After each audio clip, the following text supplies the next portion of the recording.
Bracelet screening. We are excited to have our families here with this evening just to sit back and have a little fun and be inspired.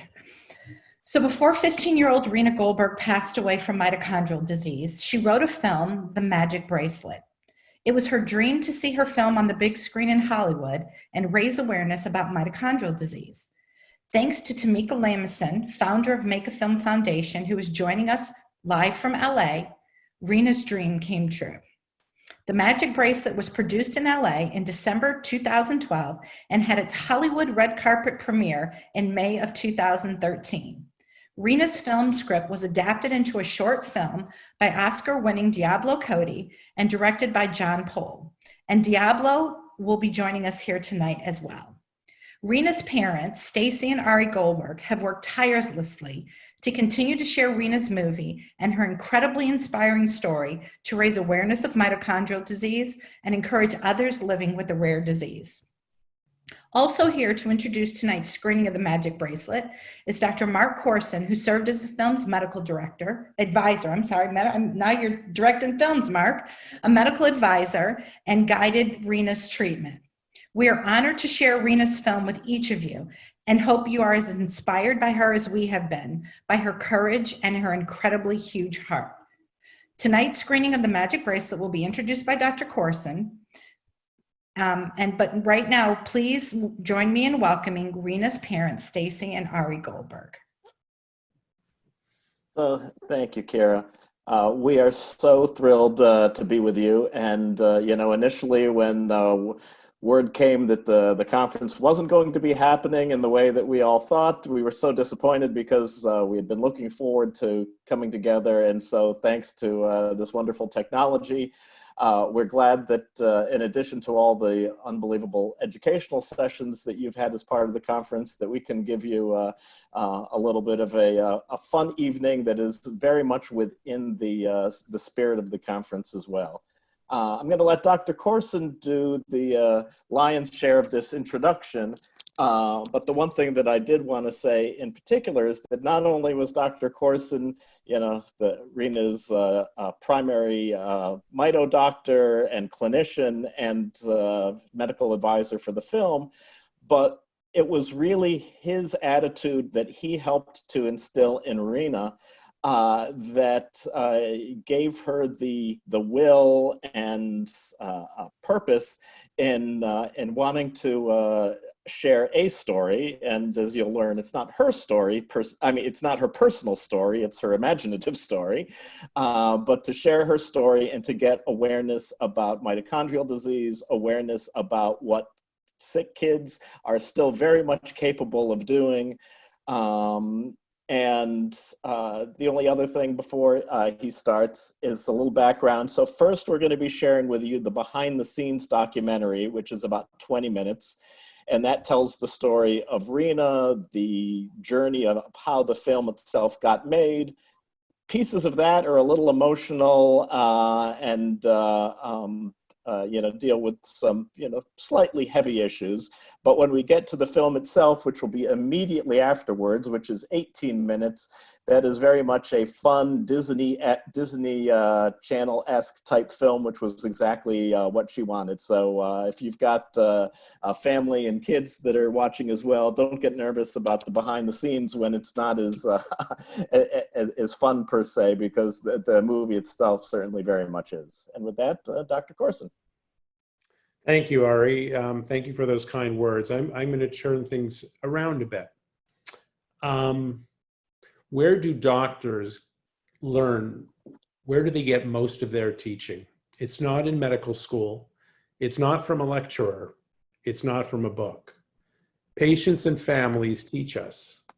Rena taught me about disease and chronic illness, about priorities, about life and about living, and about love. I was very privileged to have known Rena. She was a kind, intuitive soul, open and honest. She was never afraid to ask questions. In the few years I got to know Rena, she amazed me as a person who might not have had much energy, but certainly had enough energy to laugh and to dream. And dream she did, dream big. And like the lessons taught by great teachers, Rena's message endures long after the words were actually spoken. So I want to say thank you, Rena, for teaching us so much. And thank you, Stacy and Ari and all the Magic Bracelet team for helping to give Rena a podium and a joyful megaphone. Let's now behold the magic of Rena. Thank you.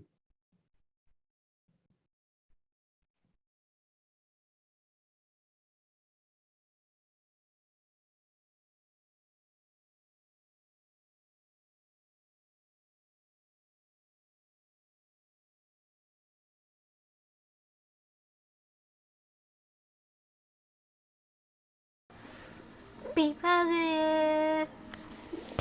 Be positive.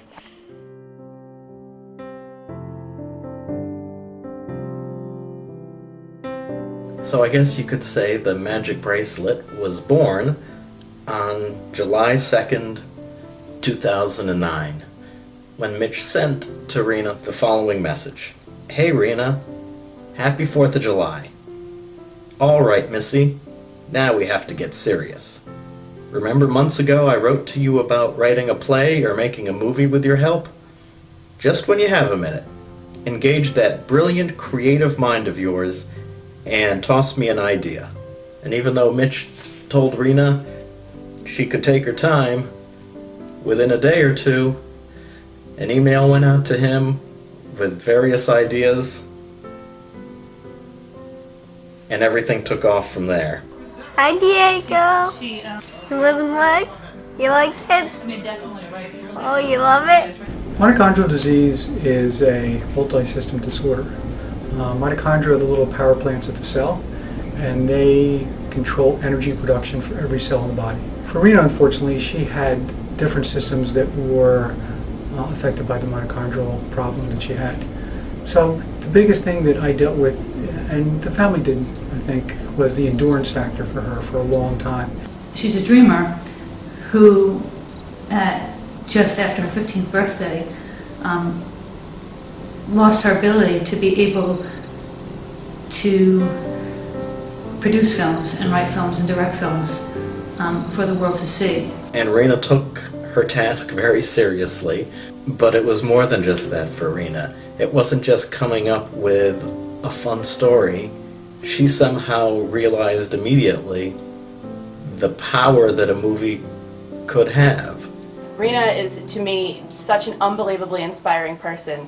Her mantra was to dream big, love life, and be positive, which is something I think we could all stand to apply to our own lives. And I know that since working on this project, I find myself soaking that in, and it's been a real gift. Before she passed away, she asked me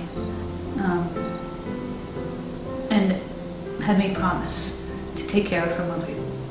By keeping this promise to her, what we're doing is we are taking her work that's already done and just putting it together on her behalf and bringing her voice and her vision to the world with her permission and with her intention. My hope is we get to make a movie that kids will see and will maybe make them feel a little better about their place in the world, or maybe grown-ups will see and feel a little better about their place in the world.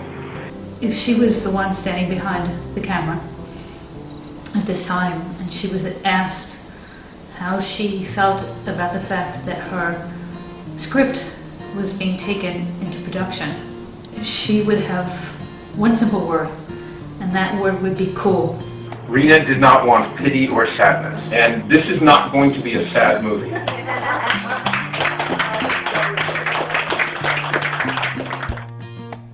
You living life? You like it?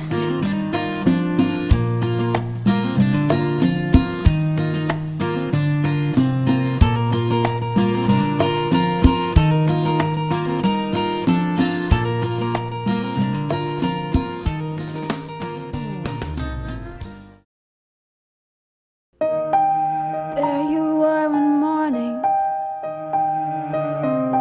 Your presence woke me up. Bracelet is beautiful. There's something about it. Action without warning. morning. Fading memories of what was. You are so lazy. You're always sitting down. What's the deal? It's called mitochondrial disease. It's super fun. Dying L'Oreal roots. Uncle Jeff! Can we call the paramedics? No, okay? don't do that. The other day when I touched the bracelet, I went to another place. There were these flowers that seemed like they could heal anything. What if there's a plant that could cure mito? Hand in hand. What do you think about going on a vacation? I'm just gonna have to hit the brakes right there. Because it's too dangerous or something? I see something every day that's more dangerous than some trip to Africa. No, We could be the 7 wonders of the world. The 7 wonders of the world. The 7 wonders of the world. Don't you think we should just get back to Jeff and Lenny? If you believe someone's bigger than you are, it is. 7 wonders of the world. 7 wonders of the world. There's something about sick kids. This is my friend Rena. She's the one who gave me the bracelet. She had mito too. Her mantra is love life, dream big, be positive. The 7 wonders of the world. Hey everyone, thank you so much for joining us for tonight's screening of The Magic Bracelet. We are so excited and inspired by Rena's story, and we have here to join us for a post-viewing Q&A Tamika Lamison with the Make a Film Foundation, and Diablo Cody is also here. So I'm going to ask them to unmute and turn their screens on if they would, along with the Goldbergs. There we go. Hi guys, I'm just trying and maybe just each take a moment and share with us. I know we saw a lot from you in the preview, but just kind of what this, I'm sure you've seen this film 100 times, but just kind of, still sitting here today, how this continues to inspire you. Because there are so many children who are part of this conference who, I think struggle with determining, how to not allow their diagnoses to limit them. And I think this is a great example of, Rena had a dream, and it didn't matter what her diagnosis was. It didn't matter how sick she was still going to live.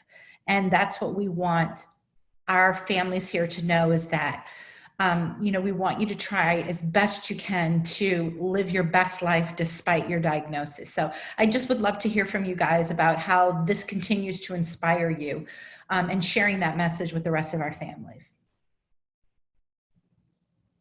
I guess I'll go first. It's always so emotional. Sorry. To see, I haven't seen it in a long time. So it's always really emotional to see it. It brings all of the people who contributed back. I mean, I can't say, Rena's always with me. Like, she's always with me. Every time I see a butterfly, I think about Rena. I literally say, hey, Rena. Her message of love life, dream big, be positive is a refrain that I think about and I hear almost every day. Just like on the set, there were all these, we stopped calling them Rena coincidences or Rena incidences, where she was making herself present to let us know that she was still here, and her spiritual presence and energy was still here. And that still happens. These things still happen. And sometimes I'll let, Ari and Stacy know. I'll take pictures of things that have happened, like Rena said hello, or, Rena let me know that she's here. And so in that way, I'm constantly impacted every day, but also I'm still in touch with a lot of the people who contributed to this project. And it moved and inspired me in incredible ways, and it continues to do so, and gives me a lot of hope and a lot of just inspiration to not give up myself, and when I have my ups and downs, to remember Rena's words. So that's still very prominent for me. Diablo, if you want to speak to the same question, and if you are able to turn your video on, that'd be awesome. You know, when I click on start video, it says you can't start your video because the host has stopped it. So I am being somehow barred from, there I am. Wait, no, where am I? Okay, I'm here. Okay. Maybe this will work. Here we go. Hi.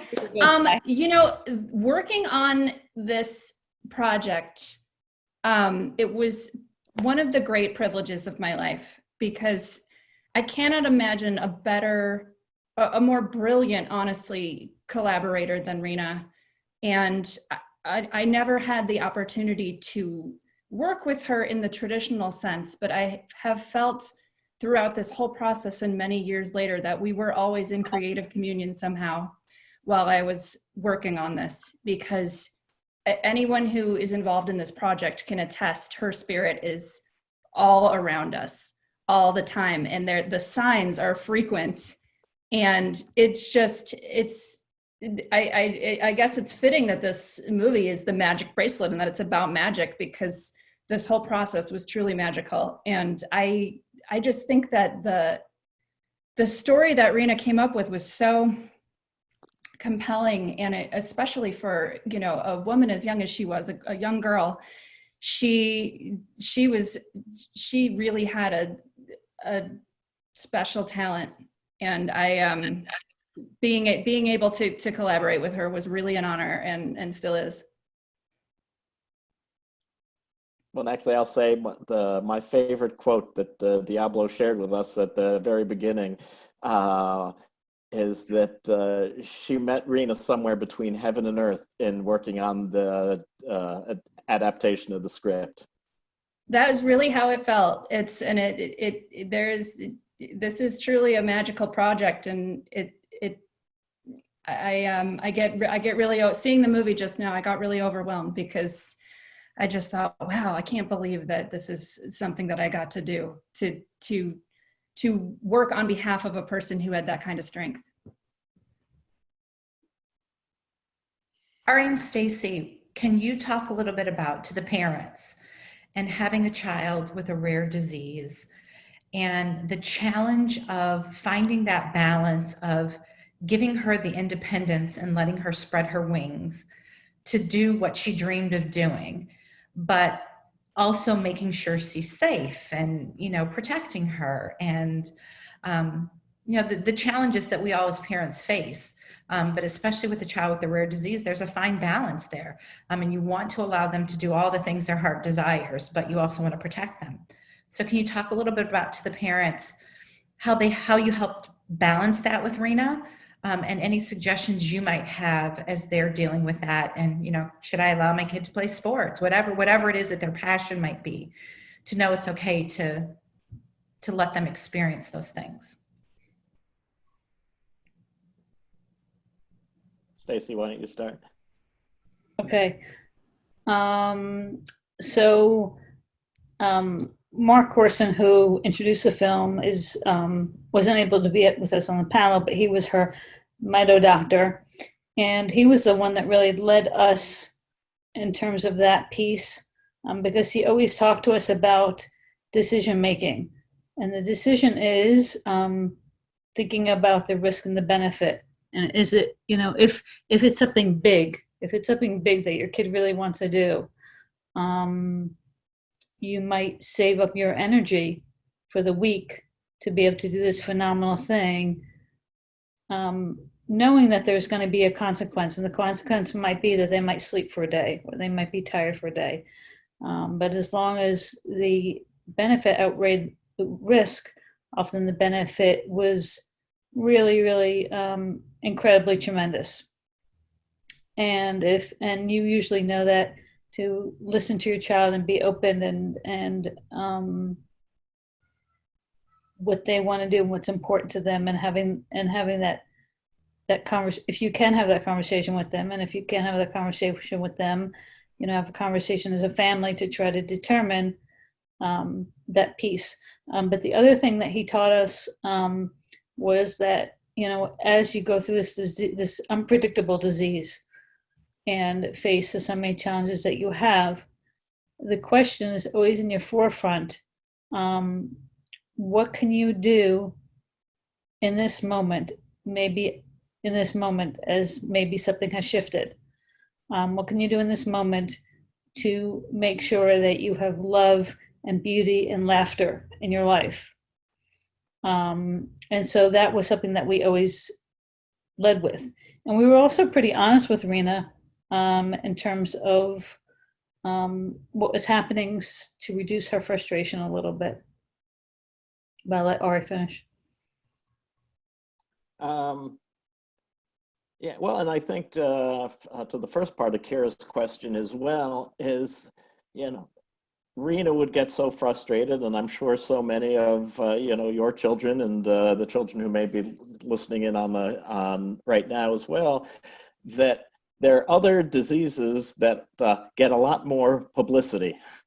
And she would be like, you know, I'm suffering just as much, if not more. And, you know, yet, you know, when I tell someone this is what I have, it's always, oh, well, at least you don't have X. When in reality, the consequence of, in her case, mitochondrial disease was a lot worse than, you know, what one of those other diseases may have been. Or in the case of mito, you know, there is no cure still, as opposed to some of the other diseases. And so the movie and her attitude in general was, okay, how can I do something to help teach people about this disease, and so that people will understand? And in her case, it was working on this film project. For someone else, maybe it could be a story that they want to write, and, you know, get. There's so many opportunities these days to self-publish. I mean, there are a million different things, but to just not let yourself be limited saying, oh, well, I'm homebound and I guess not much I can do, is dream big.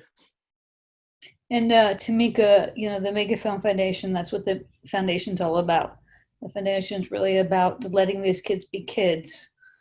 So if you want to speak to the kids out there, and to these warrior families and kids about that. You mean specifically just about their energetic as they move through with... About how not to let disease define you, but also how to work with the fact that you do have this disease, and for the families, how to make that balance. Yeah, well, I mean, what I have learned with a lot of the amazing kids that I've worked with through the foundation, including Rena, is that they, most of them don't want to be sort of defined by their disease in a certain kind of way. They want people to see them through a different lens and to see who they really are and to be able to express that. So any opportunity to do that and to participate in anything that allows them to step outside of that paradigm seems to be something that it just gives them a different kind of energy and I guess gust for life in a certain kind of way. So I feel like anytime that you can do that, whether it's letting them, you know, sports or whatever, I think the balance, like Stacy said, you know, as long as you can balance it out, know that they might be a little bit tired or that kind of thing. I think it's worth it. It's worth it. And for, I feel like I can't give any advice to these kids because I'm always the one learning from them. I don't feel like I can give them any advice except for to, you know, be who they are, and to really, if they want something, to go for it with everything that they have, even if that's, no, I really want to go to the park today. You know, say, I want to go to the park today, and if that means that I'm going to be sleeping tomorrow, then that's what that means, because, you know, so that would be my advice, my non-medical advice. So, yeah.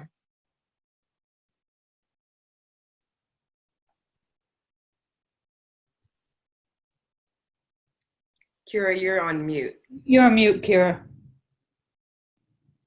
Sorry about that. I was just saying, to Ari and Stacy, what would you like these families to know most? You've been through this journey. You've come out on the other side of it. And as a newly diagnosed parent, kind of share with them what you wish you would have known as you started this journey. You wished another rare disease parent would have shared with you some words of wisdom that you wish you would have known early on.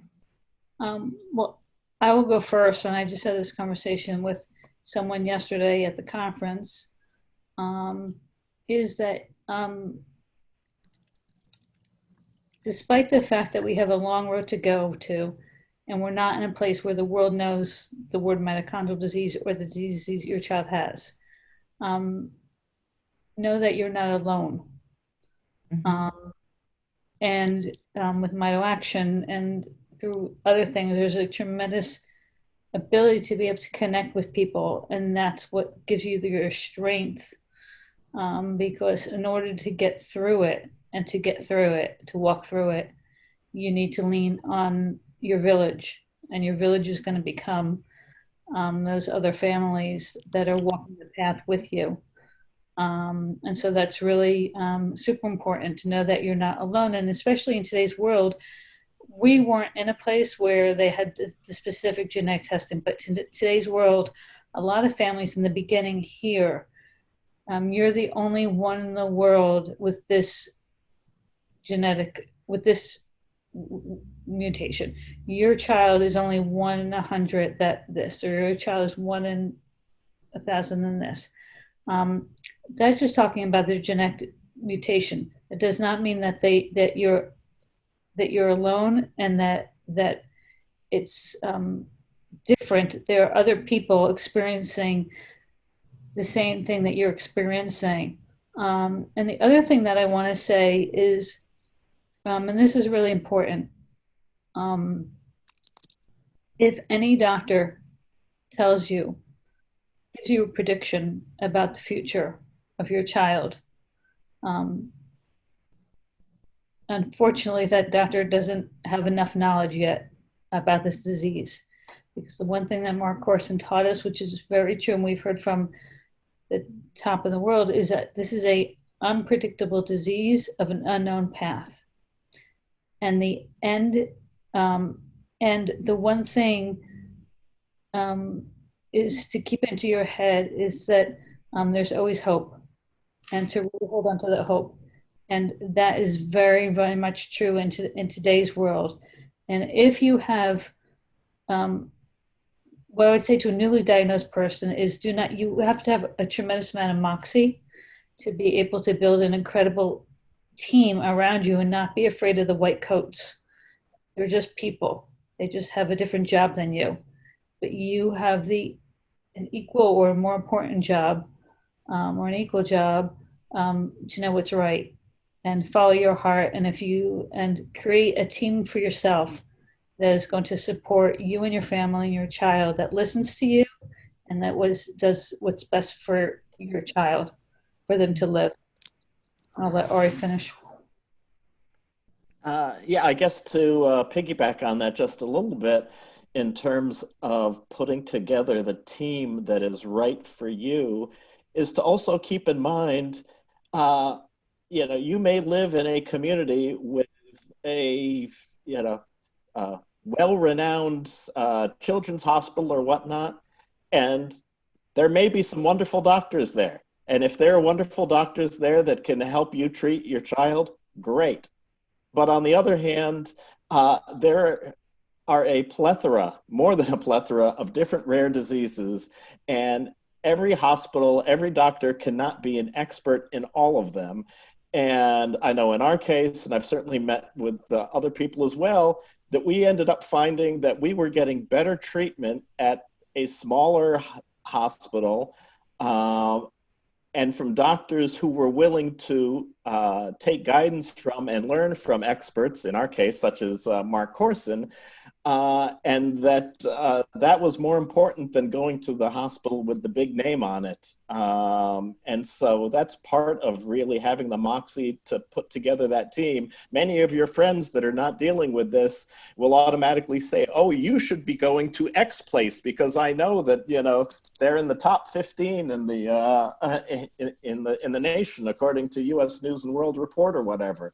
And they may be in the top 15 for a lot of great things, not necessarily what you're dealing with. So, you know, do your homework and, you know, be willing to think a little bit out of the box. Yeah, that's great. Diablo, I would love to hear from you. So the children that are sitting on here watching, right? You were once just a little girl with dreams. Yeah. And look at where you are, right? You've won an Oscar, right? Yeah. It's a pretty big deal. Yeah. And so I just would love for you just to kind of speak to the kids about, right, the dreams of a child that can take you to look where you are. You've won an Oscar. Like that's... I mean, I'm so glad that you asked this because it is so important for any young person listening to know that there is so much that is achievable. You know, I grew up and I had a very loving family, but they were also very salt of the earth kind of Midwestern people. And so big dreaming was not really encouraged in my house. And so, you know, when I was a kid, I don't think I ever thought that, you know, I would think to myself, oh, I'd love to write a movie or something someday, but I didn't know anybody in Hollywood. I didn't have any connections. I'd never met a screenwriter in my life. I'd never been on a movie set. So I had every reason to believe that it wasn't within reach for me, you know, but I just continued to believe in it. And I believed that I could do it. And I think Rena was a big dreamer too. And look, you know, what happened, her movie happened because she willed it into existence with her strength. And I think we are all capable of doing that. You just really have to have an extraordinary amount of self-love. And you know, I know it's all been said before, but you have to believe in yourself and you have to speak it into existence. You have to say, this is going to happen and you can make things happen, miraculous things. Yeah. Thank you for sharing that. And Tamika, I have a similar question for you, right? So you have made a career out of making kids' dreams come true. And I'd love to hear about your journey and how you ended up here, right? We all want a purpose-driven life, but you truly are living a purpose-driven life. And so I'd love to hear a little bit about your journey and how you ended up starting the Make a Film Foundation and a little bit about your story. Well, I'll try and make a long story short. I mean, have always been a filmmaker and a writer, director, and I sold, the short of it is I sold a script for 6 figures and then found out that the check was bad. And it just sort of set me on a whole nother sort of soul searching where I felt like I didn't want to invest so much of my spiritual, mental, creative energy into just writing, you know, selling a script or just making a movie, that I wanted to contribute in a larger way, make a difference with my skills and talents so that I would never be disappointed like that again, because you can't take that kind of contribution away. And so I started doing a lot of volunteering and things like that. And a friend asked me if I could do anything, what would it be? And I said, I would, besides filmmaking, I would grant wishes to kids in the Make-A-Wish Foundation.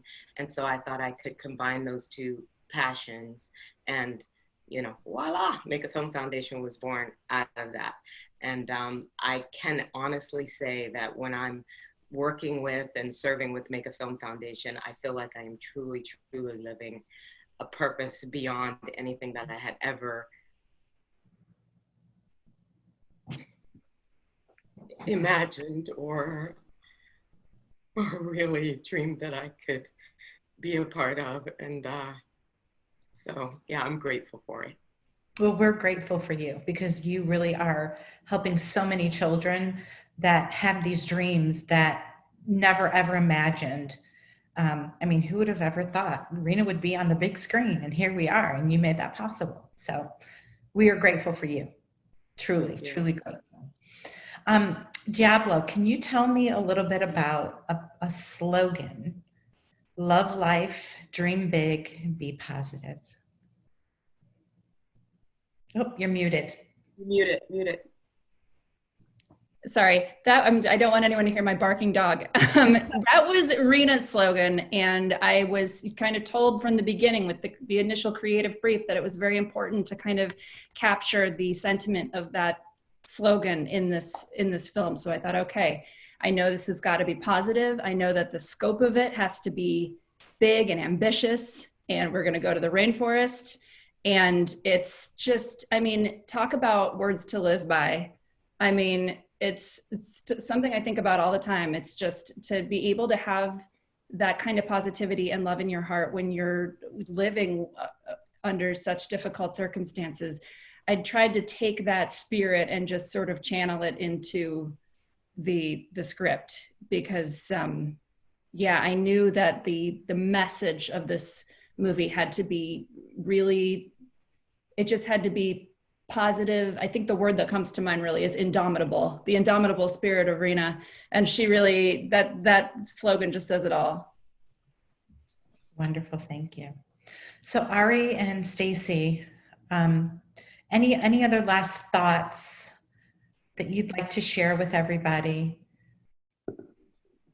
about Rena, what you want to make sure we all know about her and the impact that we hope she will continue now to have in all of our lives. We've all been touched by her after watching this movie and meeting all of you. And so what is it that you want us all to take away the most as we move on in our lives, as we're all dealing with this crazy COVID and the stress it's putting on all of us? How do let's channel Rena into some of that and help us get through. So what I'll say about that is the thing that we lived with Rena was that with this, the be positive, the love life, dream big, be positive, what does that mean? And one important message in today's world, especially not to sweat the small stuff, really not to sweat the small stuff. You have life altering situations and you have little inconveniences, and don't let those little inconveniences ruin the beauty of life and the beauty of the day that you can see and you can manifest and can happen for the rest of the day. And that's really, really huge. And you can, especially in today's world with everything going on, you can get really wrapped up in the ugliness or some bad things or some challenging things, but to really be grateful for to look for the grateful tiny little things and make those huge, and to look for the ways and moments to love and laugh and to make those the huge things. And that's what she is saying to all of you. So, yes, so I guess two things. First of all, just, we will continue to be at our exhibit booth tomorrow, so please come by and say hi, and, we'd love to hear your stories as well, and if you have more questions, we're happy to answer there. Again, kind of following up on what Stacy was saying, on the one hand, there is so much on Facebook that can just drive you totally nuts, and that, you just want to, get out as quick as possible. But on the other hand, a lot of people are posting some kind of funny stuff too about, things that have happened to them during the whole COVID crisis and being quarantined and whatnot. And that makes me think as well about Rena. So many pieces of her original script, the 100+ pages that unfortunately didn't make the cut into the short film, were things that happened to her when she was inpatient in the hospital, and they were funny things that she saw going on around her that she was like, I have to figure out a way to get this into my movie. And again, so, she could have just been lying there upset, here I am in the hospital again. And instead, she managed to look around and say, you know what, that nurse there, she's got a personality that I think would be great to incorporate into the movie, or anything like that. So I think that's something else that we can, take, no matter what our situation is looking around, and it's another aspect of the be positive. And I just want to say as well, I just saw a question come through, or a comment on the Q&A. Don't steal my closing. Okay. Well, so the one thing. So I don't know whether this is what you were going to say or not, but I'm so thrilled to see this comment. It says, thank you for the beautiful film. My 5-year-old was so excited to hear the reference to D10. He has been bouncing around ever since because he now no longer feels like he is the only one who needs D10. First of all, I suspect this may be one of the only mentions in a Hollywood film of D10. If they do talk about fluids, it's always, normal saline or whatever. But aside from that, that was 100% why she wanted to make this film, was so other kids wouldn't feel alone. And I don't remember now, as many times as I've seen the documentary, whether this is in the documentary or not, but she didn't want a feel sorry for me movie. She wanted a Disney Channel-esque film where one of the characters would have mitochondrial disease, and so the viewer would learn about mitochondrial disease a little bit, and then would say after they finish watching, I want to go home and Google that to learn more about it.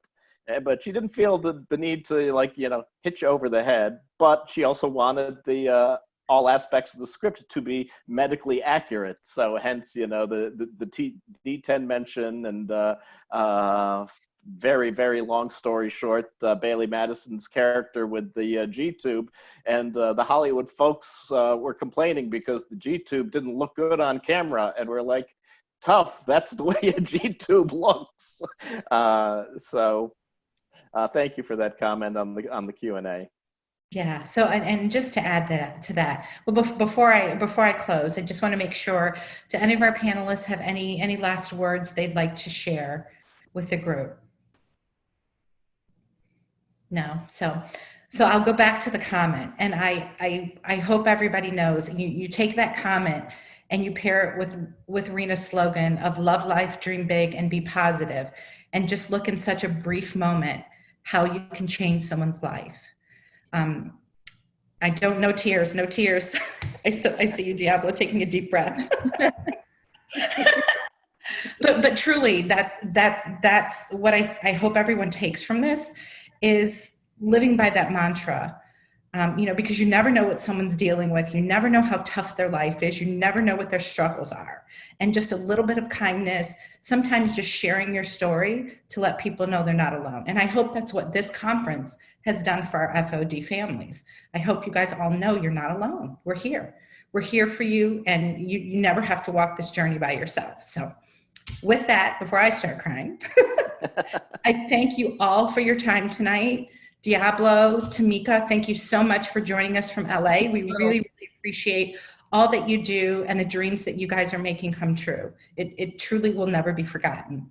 Ari and Stacy, thank you for keeping Rena's story alive and continuing to sharing it with us. And for the rest of our attendees, have a wonderful evening. I hope you leave here inspired and energized, and we look forward to seeing you tomorrow for the last day of the conference. Have a good evening, everybody. Take care. Thank you. Bye.